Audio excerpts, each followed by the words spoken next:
విజయవాడలో lockup హత్యలపై fire అయిన అంబటి రాంబాబు. విజయవాడలో జరుగుతున్నది పోలీస్ పాలన లేక పచ్చ చొక్కాల పితావహుల పాలన?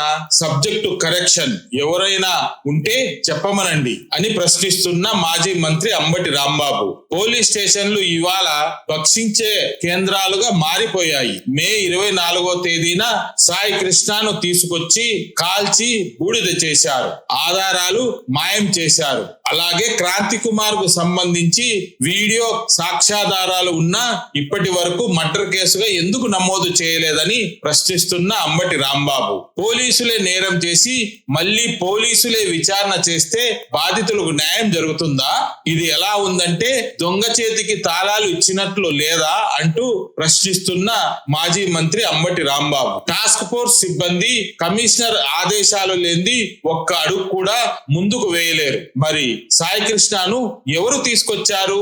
మార్కాపురంకు వెళ్లి కమిషనర్ గారు చెప్పందే ఎవరు తీసుకొని వస్తారు? ఆ ధైర్యం ఎవరికి ఉంది? మరి కమిషనర్ పై చర్యలు తీసుకోరా అని ప్రశ్నిస్తున్న అంబటి రాంబాబు. ప్రతిపక్ష నాయకుడు మాజీ ముఖ్యమంత్రి శ్రీ వైఎస్ జగన్మోహన్ రెడ్డి గారు గర్జించిన తర్వాత ఇప్పుడు ఎఫ్ఐఆర్లు నమోదు చేసి అసలు నిందితులను అరెస్ట్ చేయకుండా తూతూ మంత్రంగా ఎవరినో అధికారిని బలి చేసే ప్రయత్నాలు చేస్తున్నారని ఆరోపణ చేస్తున్న మాజీ మంత్రి అంబటి రాంబాబు. అసలు నిందితుడిని కస్టడీలోకి తీసుకుంటే నిజానిజాలు బయటికి వస్తాయి. కానీ ఎంతో పెద్దవాళ్ళు ఇన్వాల్వ్ కాందే ఇంత పెద్ద హత్య జరగదు. ఇందులో ఏదో పెద్ద గూడుపుటాని దాగి ఉంది. ఎవరు చెప్తే కమిషనర్ గారు ఒక టాస్క్ ఫోర్స్ సిబ్బందులను పంపించి మార్కాపురంలో ఉన్న ఒక చిరుద్యోగిని తీసుకొచ్చి ఈరోజు హత్య చేసి అతన్ని కాల్చివేసి ఇంత కథ నడిపారంటే దీని వెనుక ఎంతో పెద్ద పెద్ద వాళ్ళ హస్తం ఉంటేనే ఇదంతా సాధ్యమవుతుంది. వారిని కాపాడడానికే పోలీస్ శాఖ రాజకీయ పదవుల్లో ఉండే పెద్ద పెద్ద వాళ్ళు పనిచేస్తున్నారు. కానీ సామాన్యునికి మాత్రం న్యాయం చేయాలనే ఆలోచన ఈ పాలకులకు లేదని మాజీ మంత్రి అంబటి రాంబాబు గారు అన్నారు. ఈ రెండు ఉదంతాల్లో న్యాయం జరగాలంటే ఖచ్చితంగా సిబిఐ ఎంక్వైరీ జరగాలని, సిబిఐ విచారణ చేస్తే తప్ప బాధితులకు న్యాయం జరగదని, పోలీసులు న్యాయం చేయలేరని, రాష్ట్రంలో ఖచ్చితంగా ఈ కేసును తొక్కేసే ప్రయత్నం జరుగుతోందని అంబటి రాంబాబు గారు అన్నారు. అంతేకాకుండా అంబటి రాంబాబు ఏమన్నారంటే ఆంధ్రప్రదేశ్ లో అసలు పోలీస్ పాలన నడుస్తోందా లేక పచ్చ చొక్కా పితావహుల పాలన జరుగుతోందా అని అంబటి రాంబాబు మరోసారి ప్రశ్నించారు. రాష్ట్ర రాజధాని విజయవాడ నడిబొడ్డులో ఒక పోలీస్ స్టేషన్ లో ఇంత దారుణమైన సంఘటనలు జరుగుతున్నాయంటే ఇక దేశంలో ఎప్పుడూ లేని విధంగా ఇలాంటి సంఘటన మొట్టమొదటిసారిగా కూటమి ప్రభుత్వ హయాంలోనే నమోదు కావడం చాలా దిగ్భ్రాంతిని గురి చేసే అంశమని మాజీ మంత్రి అంబటి రాంబాబు అన్నారు. చట్టాన్ని కాపాడాల్సిన పోలీసులే సామాన్యులను లాకప్ లో వేసి కొట్టేసి చంపేసి కాల్చేసి బూడిదను చేసి సాక్ష్యాధారాలను తారుమారు చేస్తుంటే ఈ రాష్ట్ర ముఖ్యమంత్రి ఏం చేస్తున్నారు? ఈ రాష్ట్ర హోంమంత్రి ఏం చేస్తున్నారు? పోలీసులు ఇష్టానుసారం ప్రవర్తిస్తుంటే చర్య తీసుకోవాల్సిన బాధ్యత పాలకులపై లేదా అని మాజీ మంత్రి అంబటి రాంబాబు గారు ప్రశ్నించారు. ఒకే పోలీస్ స్టేషన్ లో 2 నిండు ప్రాణాలు బలయ్యాయి. ఈ ప్రాణాలు బలి చేయడానికి పోలీసులే కారణమయ్యారు. మరి పోలీసులను శిక్షించాల్సిన బాధ్యత ఈ పాలకులపై లేదా అని అంబటి రాంబాబు గారు ప్రశ్నించారు. మొదటి ఉదంతం గాదె సాయి కృష్ణ. ఇతన్ని మార్కాపురం నుంచి తీసుకొచ్చారు. వైఎస్ఆర్సీపీకి ఉన్న సమాచారం మేరకు మే 23వ తేదీన ఇతన్ని పోలీసులు చంపేశారు. మే 24వ తేదీన ఇతన్ని కాల్చివేశారు, అనగా బూడిద చేసేశారు. సాక్ష్యాధారాలు దొరకకూడదని చేయడానికే అతన్ని బూడిద చేసేశారు. శవాన్ని మాయం చేయడానికే కాల్చేశారని అంబటి రాంబాబు అన్నారు. సమాధానం చెప్పాల్సిన పోలీసులు సమాధానం చెప్పకుండా నోటికి తాళాలు వేసుకున్నారని అంబటి రాంబాబు గారు అన్నారు. రెండో ఉదంతం క్రాంతి కుమార్ ఆత్మహత్య.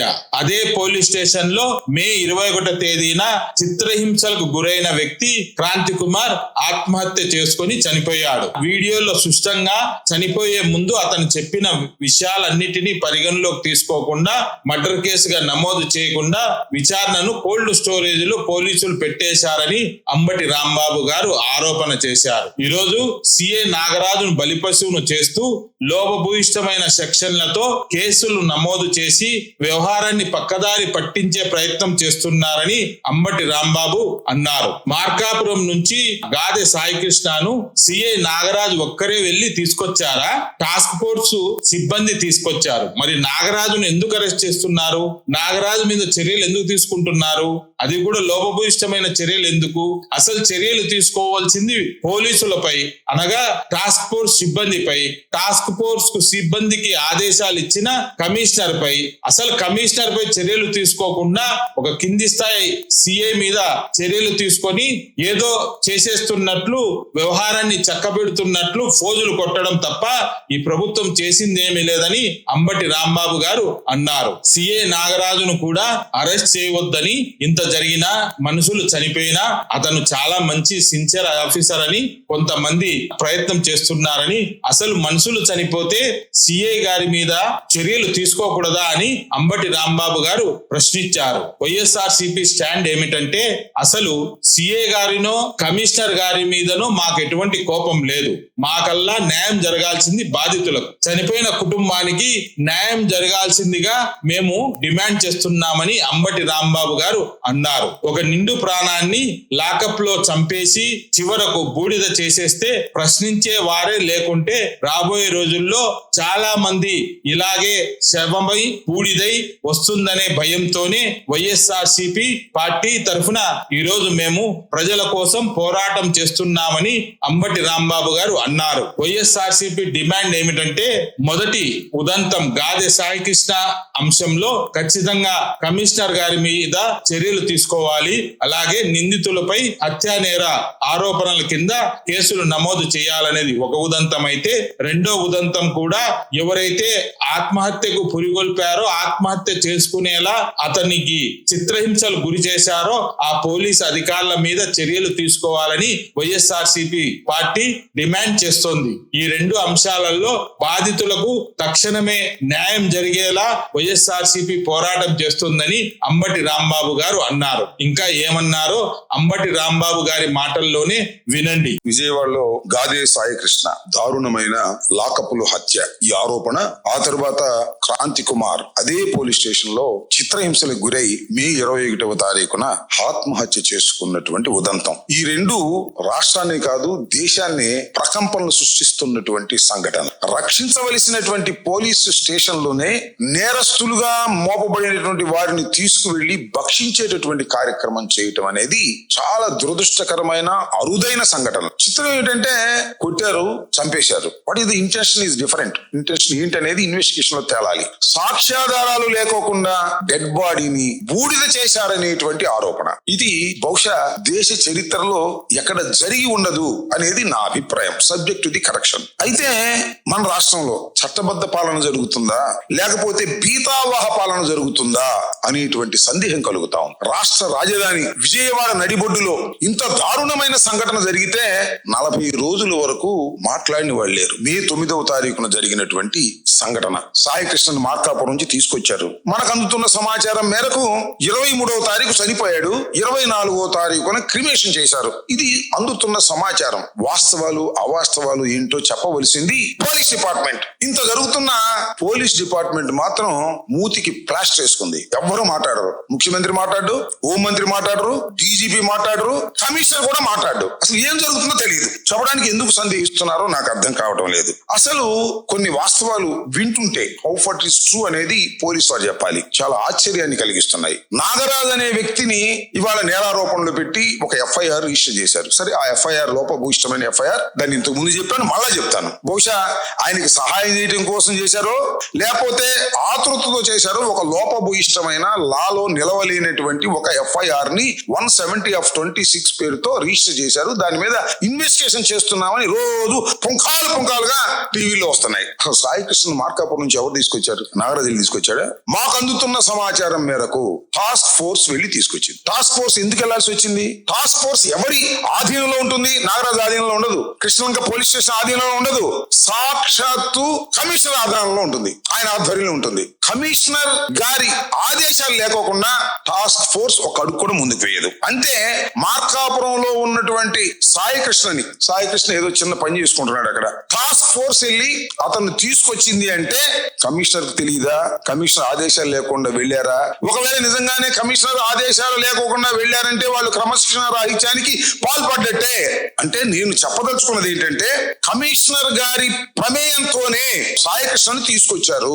ఎందుకు తీసుకొచ్చారు? ఏమన్నా కొత్త నేరారోపణ ఏమైనా ఉన్నదా? లేక NBW మీద తీసుకొచ్చారా? NBW కోర్టు వారు ఇచ్చారు నాన్ బెయిలబుల్ వారెంట్. అతను హాజరు కాకపోతే కోర్టుకి అతని మీద కేసులు ఉన్నాయి. 2 కేసులు ఉన్నాయని చెప్తున్నారు. చాలా మంది 22, 23 ఉన్నాయని సోషల్ మీడియాలో ప్రచారం చేస్తున్నారు. నాకు తెలిసినంత వరకు వారి కుటుంబ సభ్యులు చెప్పినంత వరకు 2 కేసులు ఆయన మీద పెండింగ్ లో ఉన్నాయి.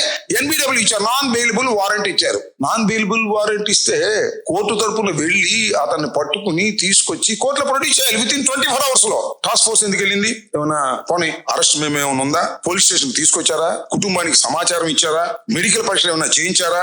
కోర్టు ముందు హాజరుపరిచారా? ఏం లేదు. తీసుకొచ్చారు, 23వ తారీఖున చచ్చిపోయాడు, 24వ తారీఖున క్రిమినేట్ చేశారు. ఇది అందుతున్నటువంటి సమాచారం. అంటే NBW మీద తీసుకొచ్చినటువంటి వ్యక్తి చట్టం ప్రకారం అరెస్ట్ చేస్తే కోర్టులో ప్రొడ్యూస్ చేయాలి. అలా చేయకపోతే దాన్ని ఏమంటారంటే అక్రమ నిర్బంధం, హింస చేసి చంపారు అనేటువంటి వాస్తవాలు బయటకు వచ్చేటటువంటి పరిస్థితులు కనిపిస్తున్నాయి. ఒకవేళ సాయి కృష్ణ ఈ కేసులో కాకపోతే వేరే ఏమైనా కేసుల్లో తీసుకొచ్చారా? ఇవన్నీ ప్రశ్నలు. ఇంకేదైనా నేరారోపణ ఉందా? దీని వెనుక ఏమైనా గూడు పుటాని ఉందా? టాస్క్ ఫోర్స్ వెళ్లి కమిషనర్ ఆదేశం మేరకు మార్కాపురంలో ఉండి ఎక్కడో ఒక చిన్న ఉద్యోగం బాయ్ గా చేసుకుంటున్నటువంటి వ్యక్తిని తీసుకొచ్చి హింసించి చంపారు అంటే దీని వెనుక చాలా పెద్ద కథ ఉన్నది అనేటువంటి ప్రచారం జరుగుతుంది. కానీ నోరు విప్పేటటువంటి పరిస్థితి ఇవాళ లేదు. కమిషనర్ కమిషనర్ నోరు విప్పుకోకుండా తను ఇష్టం వచ్చినట్టుగా ఏదో ఇన్వెస్టిగేషన్ జరుగుతుంటే రోజుకు ఒక రకంగా టీవీలో వచ్చేటటువంటి పరిస్థితి వాళ్ళకి కనిపిస్తా ఉంది. నేను చాలా స్పష్టంగా వైఎస్ఆర్ కాంగ్రెస్ పార్టీ తరపున ఉన్న సమాచారం మేరకు దీనికి బాధ్యత వహించవలసిన మొట్టమొదటి వ్యక్తి కమిషనర్ ఆఫ్ పోలీస్ విజయవాడ. ఆయనే దీనికి బాధ్యత వహించాలి. నాగరాజు అనే తర్వాత కథ. నాగరాజు ఒక్కడే కాదు, అనేక మంది ఇన్వాల్వ్ అయ్యారు. అనేక చోట్లకు మార్చారు ఇతన్ని. డెడ్ బాడీ అయిపోయిన తర్వాత దాన్ని కాల్చే క్రమంలో అనేకమైనటువంటి క్రిమినల్ చర్యలకు పాల్పడ్డారు. అక్రమ నిర్బంధం చేశారు, హింసించారు, చంపారు. ఇలాంటి కేసులో ఏదో నాగరాజు మీద నెట్టేసేసి తప్పించాలనేటువంటి ఒక ప్రయత్నం జరుగుతుంది. ఇది ఆందోళనకరమైనటువంటి అంశం. నేను చాలా క్లియర్ గా వైఎస్ఆర్ కాంగ్రెస్ పార్టీ తరఫున నేను చెప్పదలుచుకున్నా, నాగరాజు మీద మాకేం కోపం లేదు, లేదా కమిషనర్ మాకేం కోపం లేదు. మేము బాధపడుతుంది ఏంటంటే ఒక వ్యక్తిని అన్యాయంగా అక్రమంగా చంపి సిస్టమ్ అంతా స్పాయిల్ చేసేస్తున్నారు. రేపేమైనా జరుగుచ్చే, ఎవరైనా చంపించే. కాబట్టి దీనిలో వాస్తవాలు నిగ్గు తేలకపోతే చాలా ప్రమాదం వ్యవస్థలకు వస్తుంది అనేది ఇక్కడ ప్రశ్న. అసలు సాయి కృష్ణ చచ్చిపోయాడా, ఉండాడా? ఇంతవరకు ఎవడు చెప్పడు. మేము చెప్పడం తప్ప, లేదా బయట వెళ్ళే వాళ్ళు చెప్పడం తప్ప. ఉంటే ఎక్కడ ఉన్నాడు? చంపేస్తే ఎప్పుడు చంపారు, ఎలా చంపారు, చంపేసిన తర్వాత ఏం చేశారు? మేము చెబుతున్నాం బూడికి చేశారని. అవును కదా చెప్పరే పోలీసులు. ఎప్పుడు జరిగింది ఇది? పోయిన నెల 23వ తారీఖు జరిగితే ఇవాళ 4 రోజులు అవుతుంటే సుమారుగా ఇంతవరకు పోలీసు వారు గాని ప్రభుత్వం గాని నోరు విప్పకోకుండా ఉంటున్నారు అంటే దీని వెనుక పెద్ద కుట్రుంది, దీని వెనుక పెద్ద కథ ఉంది అనేటువంటి భావన ఇవాళ కనిపిస్తా ఉంది. వాళ్ళు అల్లో లక్షణాన్ని తిరుగుతా ఉన్నారు. ఎవరు? ఆ కుటుంబ సభ్యులు. వాళ్ళని ఏదో పిలిచారు, ఓదార్చారు, ఏదో చేస్తామని చెప్పారు. అది వేరే కథ. ముత్తూరు తల్లి ఫిర్యాదు చేసింది. ఎప్పుడు ఫిర్యాదు చేసింది? 19వ తారీఖున ఫిర్యాదు చేసింది. పిలిపించుకున్నారు. జగన్మోహన్ రెడ్డి గారు 18వ తారీఖున వెళ్లి ఆ కుటుంబాన్ని పరామర్శించి ఇది అన్యాయం, అక్రమం, బాడీ కూడా లేకుండా చేశారు అన్న తర్వాత 19వ తారీఖున పిలిపించుకుని కంప్లైంట్ తీసుకుని దాన్ని రిజిస్టర్ చేసి ఇవాళ విషయాన్ని పేరుతో కాలయాపన చేస్తున్నారు. నేను ఒకటి అడుగుతా, ఈ నేరం చేసింది ఎవరు?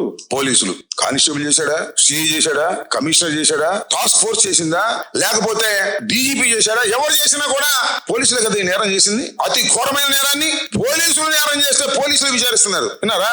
పోలీసులు నేరం చేస్తే పోలీసులే విచారించేటటువంటి ప్రక్రియ ఇవాళ జరుగుతూ ఉందంటే దొంగ చేతికి తాళాలు ఇచ్చినట్టు కాదా అని అడుగుతా ఉన్నా. కాబట్టి మేము చాలా స్పష్టంగా డిమాండ్ చేస్తున్నాం, ఎట్టి పరిస్థితుల్లోనూ విచారణ చేయవలసింది సిబిఐ గాని లేదా అంతకన్నా ఉన్నతమైనటువంటి ఏదైనా సంస్థ ఉంటే ఆ సంస్థ గాని ఎన్ఐఏ గాని చెయ్యాలి అనేది మా డిమాండ్. దీన్ని తప్పేమని చెప్పండి. మేమేమి రాజకీయం చేయాలని కాదు, ఆ కుటుంబానికి న్యాయం చేయాలని. ఒక నిండు ప్రాణం పోలీస్ స్టేషన్ లో బలైపోతే ఇలాంటి సంఘటనలు పునరావృతం దేశంలోనే కాకూడదు అనేటువంటి ఒక మంచి దృక్పథంతో మేము డిమాండ్ చేస్తుంటే రాజకీయం చేస్తున్నాం అనే మాటలు మాట్లాడటం చాలా దురదృష్టకరమని ఈ సందర్భంగా నేను మనవి చేస్తాను. నిజంగా మీరు పోలీసులు చాలా చిత్తశుద్ధిగా చేస్తున్నారు అనుకున్నాం కాసేపు. ఎందుకు అరెస్ట్ లేదండి? సి నాగరాజన్ జిల్లా 19వ తారీఖున మీరు రిజిస్టర్ చేశారు. ఎక్కడ లేడా? అందుబాటులో లేడా? ఫారెన్ వెళ్ళిపోయాడా? మీ పోలీస్ స్టేషన్ దగ్గర తిరుగుతున్నాడుగా, మీకు తెలుసుగా ఎక్కడ ఉన్నా ఆయన అరెస్ట్ చేయరా? అరెస్ట్ చేసి విచారిస్తే టోటల్ వాస్తవాలు బయటకు వస్తాయి కదా. అయితే భయం, ఆయన అరెస్ట్ చేస్తేనో విచారిస్తేనో పెద్ద పెద్ద వారి పేర్లన్నీ బయటకు వస్తాయని భయపడుతున్నారా లేదా? చెప్పండి నాకు సమాధానం. ఇంకో ఫార్స్ ఆయన అరెస్ట్ చేయడానికి వీల్లేదు అంటున్నారు. అరెస్ట్ చేయడానికి వీల్లేదు. సిన్సియర్ పోలీస్ ఆఫీసర్ మనుషులు చంపితే చంపొచ్చు, కానీ గంగయాలను పట్టుకున్నాడు. ఆడపిల్లల్ని దౌర్జన్యం చేస్తే వాళ్ళు పట్టుకున్నాడు. అతను అరెస్ట్ చేయడానికి లేదు. మనుషులు చంపినా సరే అని ఒక బ్యాచ్ బయలుదేరింది. అప్పుడే అంటే వాళ్ళకి స్కోప్ ఇస్తున్నారు. మీరే నాటకం ఆడుతున్నారు. పోలీసులే నాటకం ఆడేటటువంటి పరిస్థితికి వచ్చారు. చట్టాన్ని ఉల్లంఘిస్తున్నారు. ఇది అన్యాయం, ఇది ప్రమాదం, ఇది సమాజానికి ప్రమాదకరమైనటువంటి సంఘటన. తక్షణమే మీరు అతను అరెస్ట్ చేయాలి, విచారించాలి. అది కదండి, అరెస్ట్ చేసి ఎన్నిసార్లు పోలీస్ కస్టడీలోకి తీసుకుంటున్నారు రాజకీయ నాయకుల్ని, నేరస్తుల్ని. రాజకీయ నాయకులు కూడా తీసుకున్నారు, నేరస్తులే కాదు, పోలీస్ కస్టడీ అని తీసుకుంటారు. ఎందుకు అరెస్ట్ చేయరు? పోలీస్ కస్టడీలో ఎందుకు విచారించరు? వాళ్ళకి ఏమైనా ఎగ్జాంప్షన్స్ ఉన్నాయా? మీరే విచారిస్తున్నారు కాబట్టి పోలీసు వారికి చట్టాలు వర్తించవనేటువంటి భావనతో ఇవాళ మీరు ప్రయత్నం చేస్తున్నారు. ఇది చాలా దుర్మార్గమైనటువంటి అంశం. అంతేకాదు, సాయికృష్ణ కేసుతో పాటు క్రాంతి కుమార్ కేసు 21వ తారీఖున మే 27వ తారీఖున చనిపోయాడు, ఆత్మహత్య చేసుకున్నాడు. ఇది మే 23వ తారీఖున సాయికృష్ణ చనిపోయాడనే ఆరోపణ ఉంది. ఏం చేశారు? కేసు కట్టారు 27వ తారీఖునే, అనుమానాస్పద మృతి అని కట్టారు. ఆ తర్వాత వీడియో బయటకు వచ్చింది. వాళ్ళ నాన్నెళ్ళి రిపోర్ట్ ఇచ్చాడు. ఎందుకు మర్డర్ గా మార్చరు? ఎందుకు ఇన్వెస్టిగేషన్ చేయరు? ఎందుకు కోల్డ్ స్టోరేజ్ లో పడేశారు? వీఆర్ డిమాండింగ్ ఇమీడియట్లీ దాన్ని మర్డర్ కేసుగా మార్చి విచారణ జరిపి దోషుల్ని శిక్షించాలి. అలా కాకపోతే వ్యవస్థలు సర్వనాశనం అయిపోతాయి. ఎందుకు ఆలస్యం చేస్తున్నారు? ఆ ఎఫ్ఐఆర్ ని మీరు అనుమానాస్పదంగా రిజిస్టర్ చేసిన 21వ తారీఖున జరిగినటువంటి సాక్ష్యాధారాలు ఉన్నప్పుడు కూడా ఎందుకు మీరు ఈ విధంగా చేస్తున్నారు? అందువలనే మేము డిమాండ్ చేస్తున్నాం, సిబిఐ దర్యాప్తు దీనిలో జరపాలనేది మా డిమాండ్ వైఎస్ఆర్ కాంగ్రెస్ పార్టీ తరఫు. నేను మనవి చేస్తున్నా, ఈ బాధ్యతల నుంచి ఎవరు తప్పించుకోలేరు. చివరికి ముఖ్యమంత్రి గాని హోం మంత్రి గాని వీళ్ళెవ్వరూ కూడా ఈ బాధ్యతల నుంచి తప్పించుకోలేరు. నేరం చేశారు. ఈ నేరానికి బాధ్యత వహించవలసింది ఈ ప్రభుత్వం. విజయవాడ పోలీస్ స్టేషన్ లో చట్టాలు అమలు కాకోకుండా అతి దారుణంగా వ్యక్తుల్ని భక్షించేటటువంటి కార్యక్రమాలు జరుగుతుంటే దాన్ని మేము వ్యతిరేకిస్తున్నాం. దానికి స్పష్టంగా ఇంకోటి కూడా చెప్పదలుచుకున్న కొన్ని డిమాండ్స్ కూడా ఈ రోజున చెప్పదలుచుకున్నాం. మార్కాపురం నుంచి తీసుకొచ్చిన టాస్క్ ఫోర్స్ సిబ్బంది ఎవరు? వారి పేర్లు ఏంటి? బయట పెట్టాలి పోలీసు వారు. కమిషనర్ గారిని బయట పెట్టాలి. నేను ఇంకోటి మనం చేస్తున్నా, కమిషనర్ అనే వ్యక్తి విధుల్లో ఉండగా న్యాయం జరగదు. ఆయన్ని విధుల నుంచి తప్పించాలి, సస్పెండ్ చేయాలి. ఆయన ప్రోద్బలంతోనే టాస్క్ ఫోర్స్ వెళ్ళి తీసుకొచ్చింది అనేటువంటి అనుమానాలు మాకు ఉన్నాయి. సాక్ష్యాలు కూడా ఉన్నాయి. దానికి టాస్క్ ఫోర్స్ అనేది కమిషనర్ యొక్క ఆదేశాల మేరకు మాత్రమే పనిచేస్తుంది కాబట్టి, దీనిలో కమిషనర్ ఇన్వాల్వ్ అయ్యాడు కాబట్టి కమిషనర్ విధుల నుంచి తప్పించి సస్పెండ్ చేసి విచారణ కొనసాగిస్తే తప్ప దీనిలో వాస్తవాలు బయటకు రావు. వీళ్ళు చేసే దాని గురించి కూడా అసలు టాస్క్ ఫోర్స్ ఎవరు పంపారు చెప్పాలి. వాళ్ళందరూ వాళ్ళు వెళ్ళారా, వీరు వెళ్ళారా చెప్పాలి. అయితే ఎన్బిడబ్ల్యూ మీద మీరు వెళ్ళి తీసుకొస్తే ఇమీడియట్ గా కోర్టులో ప్రొడ్యూస్ చేయవలసిన మీరు ఎందుకు కోర్టులో ప్రొడ్యూస్ చేయలేదు? ఇవన్నిటినీ కూడా దీని మీద వాస్తవాలు బయటకు రావాలి. కాబట్టి సాక్షుల్ని ఆల్రెడీ బెదిరించే కార్యక్రమాలు చేస్తున్నారు. ఈ సాక్షుల్ని బెదిరించే కార్యక్రమాలు ఆపాలి. సాక్షులకి రక్షణ కల్పించాలి. సాయి కృష్ణ కుటుంబానికి రక్షణ కల్పించాలి. అలాగే ఈ క్రాంతి కుమార్ కుటుంబానికి కూడా రక్షణ కల్పించాలి. కాబట్టి తక్షణమే దీని మీద సిబిఐ ఎంక్వైరీ వేయాల్సిందిగా మేము డిమాండ్ చేస్తున్నాం. దీన్ని వ్యవస్థలన్నీ కూడా కుప్పకూలిపోయే విధంగా ఇవాళ రాష్ట్రంలో ఈ ప్రభుత్వం పనిచేస్తుంది. దీన్ని అందరూ వ్యతిరేకించాలని కూడా ఈ సందర్భంగా నేను చెప్పదలుచుకున్నాను. ఇదిలా ఉంటే కొన్ని కామెంట్స్ వినిపిస్తా ఉన్నాయి. వాటి గురించి కూడా నేను మాట్లాడాలి. పవన్ కళ్యాణ్ గారు, రాష్ట్ర ఉప ముఖ్యమంత్రి గారు, ఏంటి మీ ద్వంద్వ వైఖరి ఏంటి సార్? నాకు అర్థం కాలేదు. ఒకవైపున ఈ రాష్ట్ర ముఖ్యమంత్రి గారేమో సాయి కృష్ణ కుటుంబాన్ని పిలిపించుకొని మీకు ధర్మం చేస్తాం, న్యాయం చేస్తాం, మీరేం కంగారు పడాల్సిన అవసరం లేదని హామీ ఇస్తాడు. పవన్ కళ్యాణ్ గారేమో అర్ధంతరంగా మీటింగ్ పెట్టేసి సాయి కృష్ణ క్రిమినల్ చచ్చిపోతే రక్షించాలా? ఏంటిది నాకు అర్థం కాలేదు. ఒకవైపున మీరు ఎలా మాట్లాడతారు, ఒకవైపున ఆయన అలా మాట్లాడతాడు. నేను అడుగుతా ఉన్నా, ఈ రాష్ట్రంలో మాది డబుల్ ఇంజిన్ సర్కార్ అంటున్నాడు చంద్రబాబు నాయుడు గారు. డబుల్ ఇంజిన్ సర్కార్ అయితే ఒక ఇంజిన్ ఇట్లా అవుతుంది, ఒక ఇంజిన్ ఇట్లా అవుతుంది. నాకు అర్థం కాల. ఒక ఇంజిన్ ఏమో సాయి కృష్ణ తల్లి గారిని సేఫ్ చేయాలి, రక్షించాలి, ఆమెకు న్యాయం చేయాలని చెబుతాడు ముఖ్యమంత్రి గారు. ఈయనేమో ఆయన క్రిమినల్, ఆ క్రిమినల్ చేస్తే నేనే ఆ బాధ్యుడిని అని అంటాడు. ఏంటిది నాకు అర్థం కాలేదు. ఇష్టం వచ్చినట్టుగా మాట్లాడేటువంటి పద్ధతుల్లో ఇవాళ ఉప ముఖ్యమంత్రి గారు పనిచేయడం చాలా దురదృష్టకరమని కూడా ఈ సందర్భంగా నేను మనవి చేస్తున్నా.